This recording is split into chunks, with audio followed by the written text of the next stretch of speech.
Olá, povo de Cristo, a graça e a paz do Senhor Jesus Cristo, tudo bem com você? Espero que sim. Bom dia, boa tarde, boa noite, a depender do horário que você está entrando com a gente aqui no canal, o canal Colégio do Discípulo, o canal onde todos nós somos alunos da Palavra de Deus, e que bom ter você conosco. Se você está sempre entrando aqui no canal, dando aquela força, deixando seu like, compartilhando, muito obrigado pelo apoio, Deus abençoe sua vida, eu espero estar contribuindo em alguma coisa para a sua vida espiritual. Para você que está entrando a primeira vez, espero também cooperar com você e não deixe de se inscrever no nosso canal, deixar o seu like e ativar o sininho das notificações para você ter acesso a qualquer conteúdo que a gente colocar aqui no canal, tá bom? Fazendo isso, você nos ajuda bastante, porque o YouTube precisa entender que os nossos conteúdos são relevantes e assim ele abrir uma janela maior de visualizações para a gente, tá bom? Queridos, hoje nós vamos falar sobre a nossa conversa sobre IBD, onde nós sempre conversamos sobre alguns pontos da lição daquela determinada semana. E claro, nós estamos na lição de número 2 da revista da CPAD dos adultos, do segundo trimestre de 2024, comentada pelo pastor Osiel Gomes, que tem por título A Carreira que nos está proposta, o caminho da salvação, santidade e perseverança para chegar ao céu. Ela que está aqui atrás de mim, muito linda essa capa dessa revista, muito boa essa revista, tá bom? Eu vou te recomendar um livro muito bom e já te deixo aqui um spoiler, tá? Ele tá no link da descrição. Daqui a pouco eu te explico melhor. Primeiro deixa eu falar do assunto de hoje. A lição de número 2 trouxe o tema A escolha entre a porta estreita e a porta larga. No tópico 3, o pastor Osiel Gomes falou sobre arrependimento de pecado, confissão de pecado e gerando frutos de arrependimento. Isso fala de conversão. E eu quero falar hoje com você um pouco sobre a conversão. O que é a conversão? Quais são os elementos da conversão? E existem tipos de conversão? Vamos falar um pouquinho sobre a conversão na nossa conversa sobre EBD. Vai no link da descrição e tem dinâmica para sua lição, subsídio, tá bom? Tem também o link da revista nova, essa revista do segundo trimestre, também um livro de apoio, tem um link lá na descrição, e também tem o link do livro O Peregrino, tá? Que ele tem muito a ver com essa revista. Conta uma história de um personagem fictício, que na verdade está representando o cristão nessa carreira até o céu. É muito bom, vale a pena você ler, e eu estou disponibilizando ele lá em PDF, no link lá na descrição, tá bom? E juntos seremos sempre edificados pela palavra de Deus.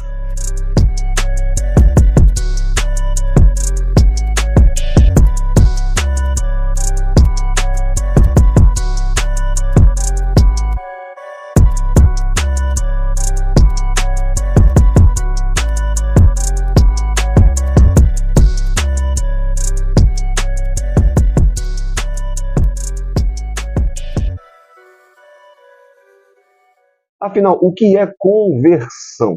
Vamos falar um pouquinho sobre isso na nossa conversa sobre IBD da lição de número 2. Deixe sua dúvida nos comentários, tá bom? Deixe também a sua opinião e aí a gente faz com que o assunto não se limite apenas a esse vídeo, mas nós podemos continuar um assunto nos comentários, tá bom? Compartilhe com alguém, vai na playlist do primeiro trimestre e assiste, a aula já está lá, tá bom? A escolha entre a porta estreita e a porta larga, que é a lição de número 2. Lembrando que aqui você tem sempre todas as lições com uma semana de antecedência, tá bom? Bom, a conversão é uma mudança de rota ou de destino, pela qual a pessoa retorna para o caminho por onde vinha. O termo conversão no Antigo Testamento é shabe ou shuzav, que significa voltou. É o termo usado, por exemplo, em Gênesis 18:33. E foi-se o Senhor, quando acabou de falar a Abraão, e Abraão tornou ao seu lugar.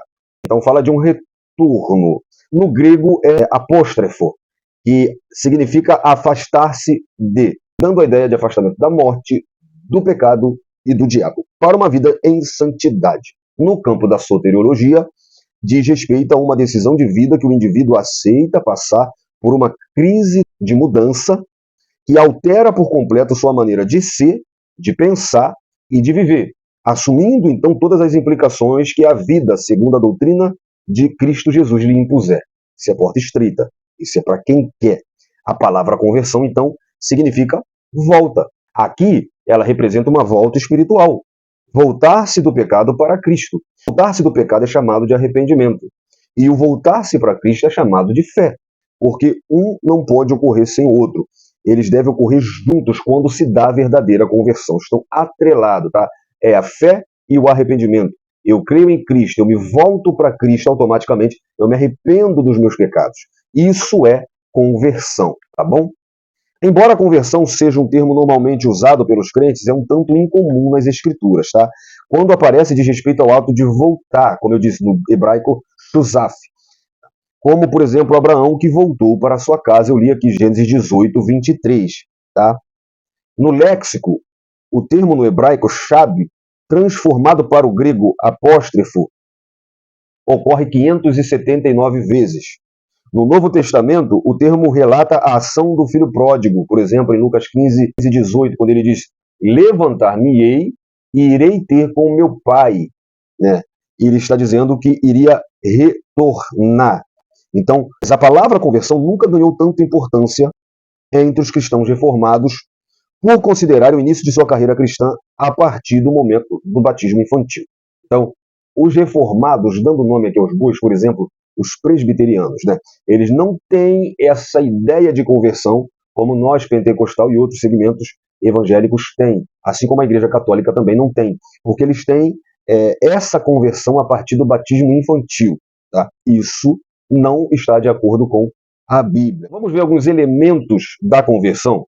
Bom, conversão é mudança, e nenhum ser humano convive facilmente com mudanças, principalmente quando elas vêm para alterar-lhe completamente o seu modo de viver. Então, para se proteger de mudanças, os homens buscam desculpas, porque os ônus que essa mudança traz. Jesus diz lá em Lucas 14, 26, ora, aquele que vier a mim e não aborrecer seu pai, sua mãe, e mulher, e filhos, e irmãos, e ainda também a sua própria vida, não pode ser meu discípulo. Então Jesus está falando de se aborrecer por quê? Se converter a ele traz mudanças. E isso vai ser desagradável, às vezes para quem está do seu lado, às vezes para o seu parente, e é sensacional, porque ele diz até para você mesmo. Então a mudança ela decorre de três elementos fundamentais, que é no racional, no emocional e também no volitivo. Tá? No racional, porque a conversão ocorre quando, em primeiro lugar, a pessoa tem consciência do seu pecado e entende que precisa livrar-se dele. Romanos 1,32, os quais, conhecendo a justiça de Deus, que são dignos de morte os que tais coisas praticam, não somente as fazem, mas também consentem aos que fazem. Então, é preciso uma mudança no racional, na consciência. Em segundo lugar, o emocional. Não apenas o pecado ocasional, mas também o modo de vida a que a pessoa está acostumada, causam ao indivíduo um peso em relação a Deus. Esse peso precisa ser removido. Por isso, Paulo diz aos Coríntios, 2 Coríntios 7,10, que existe uma tristeza segundo Deus que opera arrependimento para a salvação.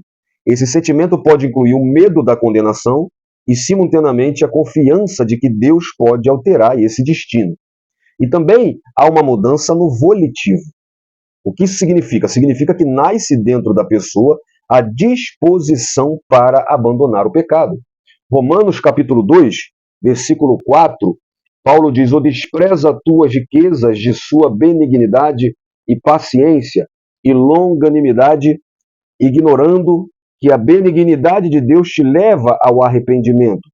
Atos, capítulo de número 2, no versículo 38, na pregação de Pedro ele diz: "Arrependei-vos e cada um de vós seja batizado em nome de Jesus Cristo para perdão dos pecados e recebereis o dom do Espírito Santo."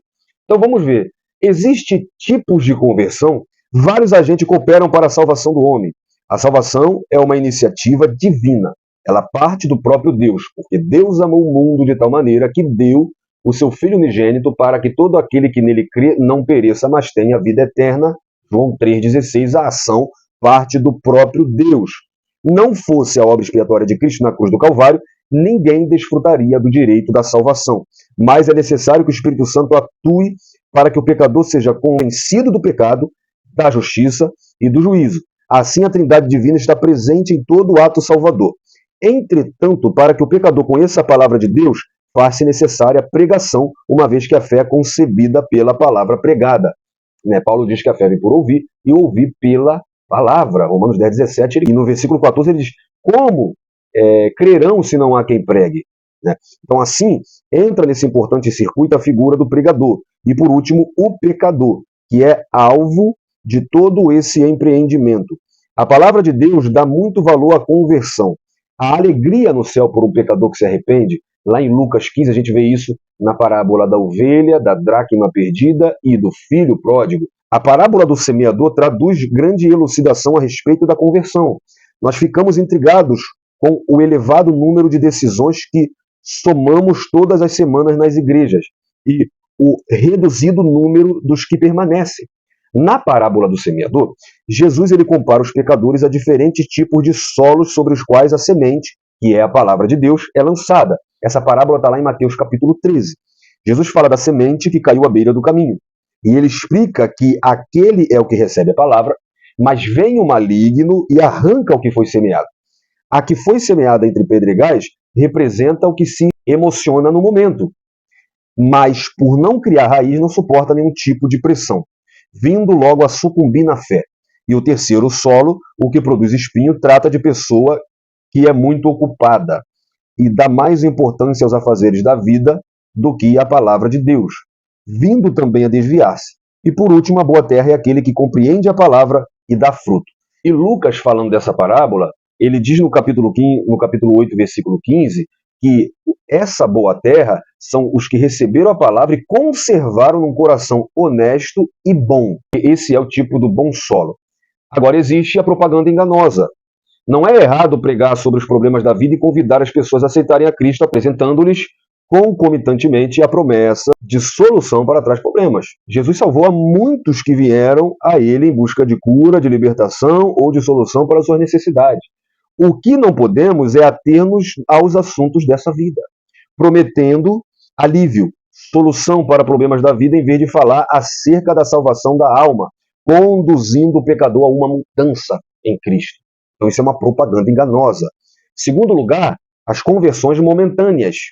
A parábola do semeador explica, como nós acabamos de ver, a razão por que para alguns a conversão é pouca duradoura. Não é como o calvinismo diz que uns foram eleitos e outros não. A parábola do semeador é bem explícita em dizer que existe tipo de corações que vão receber ou não a palavra de Deus. Então, na Bíblia, há exemplos de pessoas que parecem não terem se convertido de coração e naufragaram na fé. Paulo fala, por exemplo, de Himeneu e Fileto, a Timóteo. Começaram a ensinar coisa errada, começaram a se desviar. Assim como ele também fala de Alexandre e Demas. Mas a Bíblia também fala sobre conversões plenas, em que, mesmo assim, o salvo naufraga na fé. Tem um texto mesmo que nem o calvinista conseguiu me explicar até hoje, que é Hebreus 6, do 4 ao 6. Porque é impossível, os que já uma vez foram iluminados e provaram o dom celestial, e fizeram participantes do reino santo, e provaram as virtudes do século futuro, e recaíram, sejam outra vez renovados para o arrependimento. Pois assim quanto a eles, de novo crucificam o Filho de Deus e expõem ao vitupério. Bom, a interpretação dessa passagem bíblica sofre controvérsias do ponto de vista calvinista, porque os calvinistas não creem que uma pessoa possa perder a salvação. Tá? Entretanto, não há nem mesmo o que interpretar num texto tão claro como o texto de Hebreus 6. O autor aqui, ele está falando bem claramente de alguém que experimentou o mais profundo nível de revelação espiritual e depois disso tudo caiu na fé. Então essa é um tipo de conversão passageira, momentânea. Existe a verdadeira conversão, que é a conversão permanente. Claro que se trata da boa terra, não tem como não ser. Louis Berkhoff faz uma distinção entre os dois aspectos da conversão que ele chama de conversão ativa e conversão passiva. A conversão ativa é o ato de Deus pelo qual ele faz com que o pecador regenerado em sua vida consciente se volte para ele com arrependimento e fé. A conversão passiva é o resultante ato consciente do pecador pelo qual ele, pela graça de Deus, volta-se para Deus com arrependimento e fé. Vê-se, portanto, nessa declaração que a conversão verdadeira é a que combina o ato de Deus com o ato do homem. Deus, através da sua graça, ele faz com que o homem, que está numa condição caída, uma condição de dizer sempre não para Deus, ele não pode dizer sim se não for a ação do Espírito. O Espírito convence o homem, a palavra gera fé no homem, para que o homem se volte a Deus. E então, a partir daí, o homem tem que responder com arrependimento de pecado e uma vida sincera diante de Deus. Então, a conversão é um ato de Deus no homem e que o homem corresponde. 1 Coríntios capítulo 15, versículo 1, também vos notifico, irmãos, o evangelho que já vos tenho anunciado, o qual também recebeste e no qual também permaneceis, pelo qual também sois salvos, se o retiverdes, tal como vou-lo tenho anunciado, se não é Cristo em vão. Olha o que Paulo está dizendo. Paulo não era calvinista de jeito nenhum. Paulo diz, o evangelho já foi anunciado, vocês já receberam, agora permaneça. E no versículo 2 ele diz, se fizerem assim, vocês serão salvos. Então, é necessário permanecer. Tá bom? A conversão se dá no cristão é quando nós retornamos para uma vida espiritual e nela temos que permanecer. Eu espero assim ter contribuído para a sua vida espiritual e para a sua lição. Deus abençoe sua vida, fique na paz e eu espero você até os próximos vídeos. Um abraço.